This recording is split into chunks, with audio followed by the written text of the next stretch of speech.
នៅក្នុង Microsoft Word យើងអាចទាញយកអត្ថបទដោយស្វ័យប្រវត្តិបានដោយបងប្អូនគ្រាន់តែប្រើរូបមន្ត Run អញ្ចឹងបងប្អូនវាយមកដើម្បីទាញយកអត្ថបទដោយស្វ័យប្រវត្តិ Run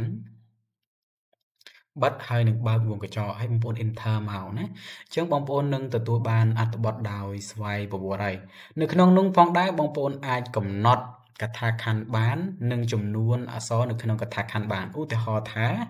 ខ្ញុំវាយពាក្យថា3រូបមន្តរបស់យើងស្មើហើយ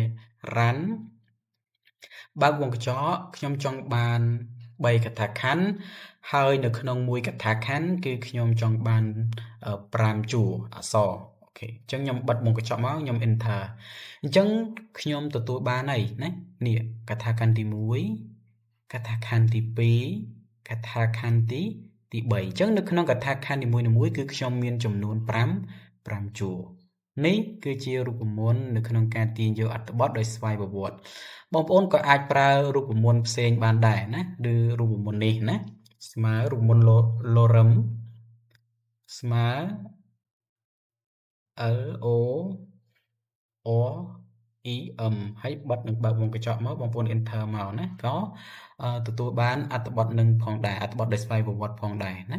វីដេអូនេះគឺមានតែប៉ុណ្្នឹងទេហើយយើងនឹងជួបគ្នានៅវីដេអូក្រោយបន្តទៀត